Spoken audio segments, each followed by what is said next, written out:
Okay. It's gonna be perfect for next week's show.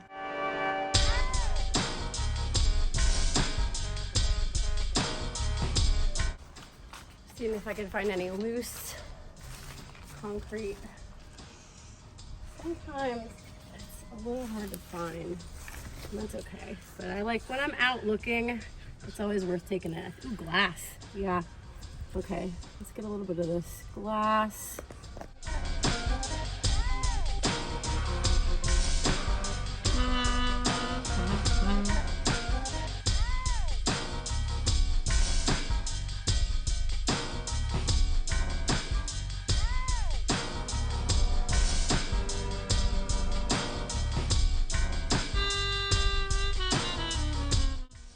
Hey everybody, it's Laurie from Mood Kitchen. We are just back from a very chilly foraging adventure, and I found these horse tail, this plant that our friend Jess, okay, now I can't make it work, of course, had told us about. Okay, this one's a little more stiff. So that essentially you're able to take these apart and put them back together, although I'm struggling to make that happen. Wait, maybe it's this way. Ah, yes, juicy too. Okay, so I'm new to this plant, so here we go, apart, back together. Beautiful. Okay, so this is a magical plant that I've just discovered. I'm really excited to get this into the pantry. I just wanted to sort of get started here to warm my hands and take a look. All right, so let's take this. Okay, we're gonna have to practice this a little bit. This is new. I love it though. All right, let's take this into the pantry.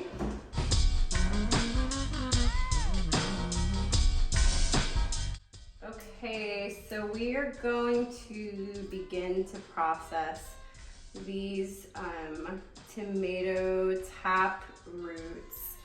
They sort of function as an antidote to like a pent up or trapped energy, emotional energy. So I think because of that, it's nice to sort of pinch and twist versus cutting, although sometimes you do get stuck and need to use scissors, and that's fine. But it's just the way that you release these from the plant kind of, there we go, embeds itself into that ingredient for later.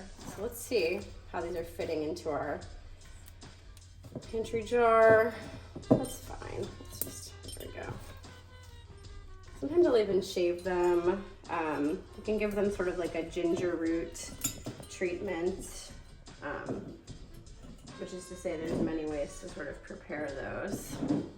But I think you want to leave space in the jar. Otherwise, I think they'll sort of get a little too trapped, and we don't want that. I think sometimes I personally get a little bogged down with this, like, can you use it? And then I get a little hoardy. I don't know if that's a word, but I tend to want to like use every single part of something, and I love that, but sometimes you do have to let some parts go in order to have the space to use these others. Now the soil, we will definitely be reserving. That is very powerful. Let's go ahead and label this and get it into the pantry.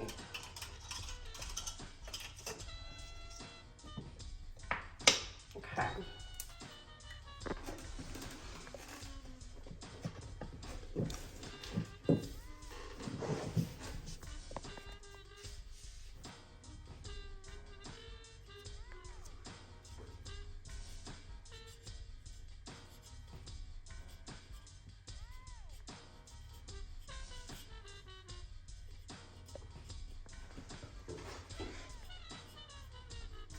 I guess this might be the smallest I have for now, and that's fine. Just pop this off, although that's going to be perfect for shaking later for the soil.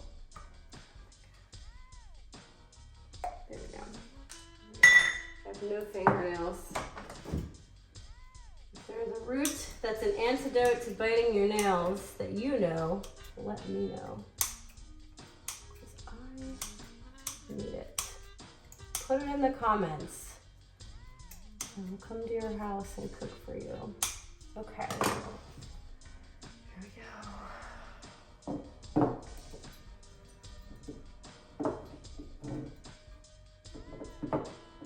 I think these operate on a little bit more of a physical level, these tiny hairs.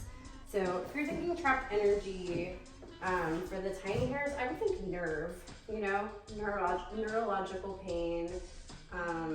You know, if you've ever had a pinched nerve in your shoulder, I often do. This is not helping. But I think these little tiny tendrils will be a better selection than these larger twisties that we were saving in the larger jar. I'm gonna go ahead and just cut these off because, like I said, we don't need these today. It's too many. Okay, so we'll grab a little bit more of this, not too much. It's really like saffron, you know, you need just like a very small thread of it. Like if you're thinking about an amount to add, this much, a few strands will really make a big difference. You'll see it has a very pungent flavor as well, so you don't need to add too much.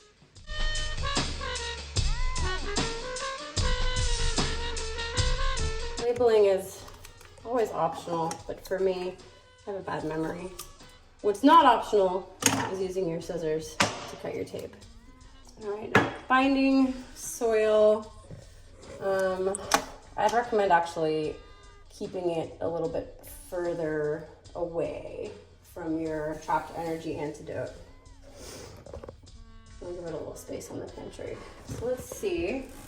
I think I'm gonna keep it more with spices and tinctures and that sort of zone here. I think that's all I have time for today. Thanks for joining us, and if you have any questions or comments, please drop them below. I do love to hear from you, and if you've tried processing these, please let me know. That's always helpful information. I'll see you next time. Bye.